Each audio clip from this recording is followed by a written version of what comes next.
Hi, I'm Ed Snidecki, and welcome to the Heritage Report. Today we will be reading Heritage Brief 3, The Upside Down Revolution. The American Revolution was unique from every other revolution in history in one profound way. It was not begun by the poor or oppressed, but rather by the wealthy and successful. Those who signed the Declaration of Independence had the most to lose by the revolution. Nothing like this can be found in recorded history. What kind of vision could find the souls of the most accomplished and comfortable to face such an impossible task of challenging the most powerful empire in the world?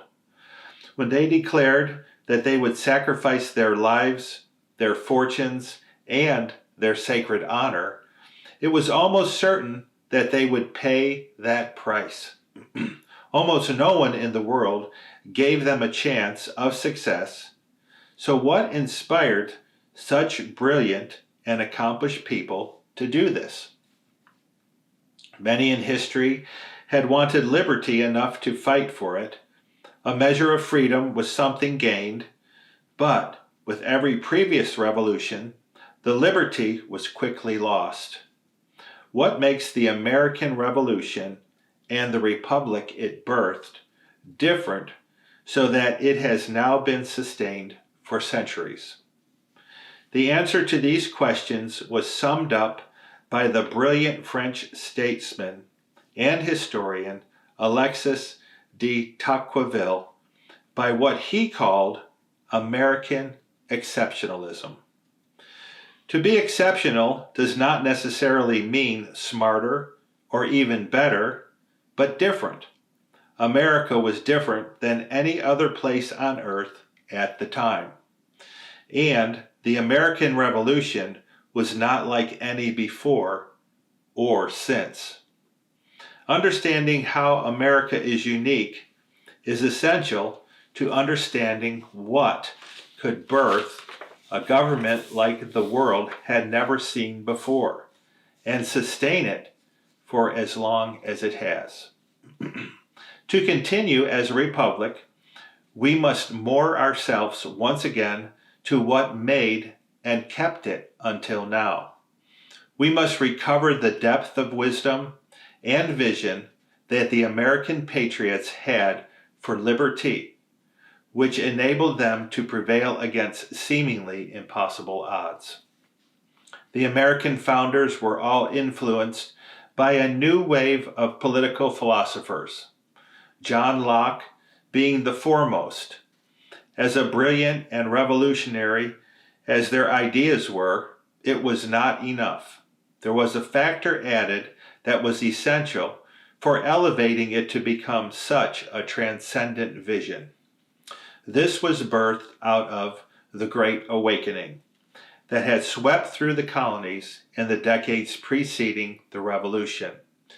It was a revelation of how liberty unlocked the soul of man to worship God in spirit and truth, and how this liberty was essential to becoming what God created us to be. The American founders had a deep conviction that God Himself had mandated that men should be free, and that it was a basic duty of all who loved and served God to help set His people free. This was a greater vision than just throwing off British tyranny. Secular historians have not written of this because the secular cannot understand it. Revisionist historians have sought to bury any mention of the Puritans' spiritual motivation. Yet, to not understand this is to misunderstand the miracle of the American Revolution and where the wisdom came from to form a republic that could last. Our founders touched the transcendent because they were not just thinking of themselves, their own times, or even their children's times.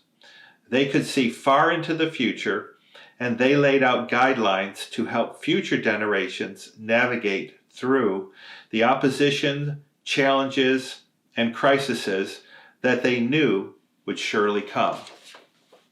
The American founding fathers provided a foundation that could not only withstand the onslaught it faced, but one that continued to be built upon it by its future custodians.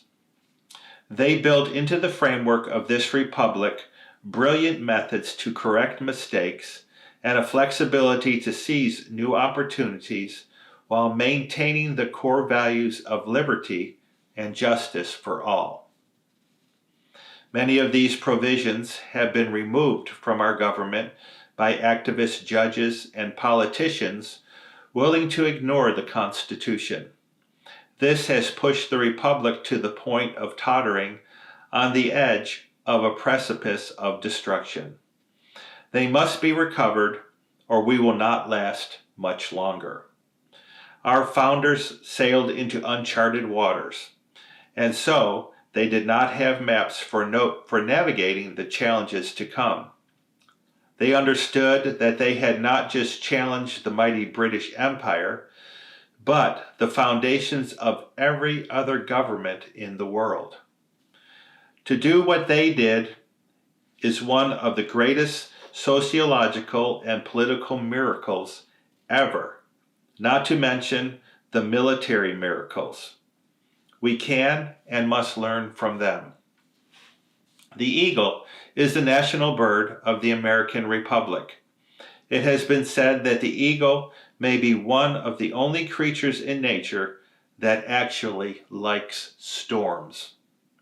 They have learned that if they approach a contrary wind at the proper angle, it will carry them higher. This is fitting for our national symbol because every crisis our republic has faced to date has carried us higher. So how do we determine the proper angle to face adversity? Eagles learn from their parents, and we must start by doing the same. Eagles tend to be independent and rarely flock together, but when they do so, it is one of the most magnificent spectacles in nature. There have been many brilliant leaders in human history, but most stood alone. American history is unique in that it was birthed by the gathering of some of the most extraordinary men in history, all of whom were strong, independent thinkers. That such would gather is remarkable, but that they came into unity with a common purpose makes this one of the truly extraordinary miracles in history. Our founders' uniqueness and strong character caused them to clash, but they were wise and mature enough to work through their differences. This experience allowed them to form a government that would, like them, be a unity of diversity, not a unity of conformity. This was only possible with a true liberty in spirit.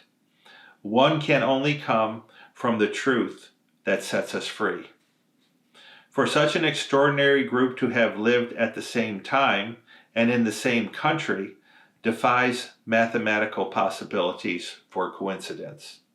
It could only have been the hand of God. They believed this deeply, contrary to what revisionist historians have tried to make us believe, as we will see. It is in vain, sir, to extenuate the matter. Gentlemen may cry, peace, peace, but there is no peace. The war is actually begun. The next gale that sweeps from the north will bring to our ears the clash of resounding arms. Our brethren are already in the field. Why stand we here idle? What is it that gentlemen wish? What would they have? Is life so dear or peace so sweet as to be purchased at the price of chains and slavery? Forbid it, Almighty God. I know not what course others may take, but as for me, give me liberty or give me death. Patrick Henry. Statesmen, my dear sir, may plan and speculate for liberty, but it is religion and morality alone which can establish the principles upon which freedom can securely stand. John Adams. That was Heritage Brief 3, The Upside Down Revolution. Thank you very much.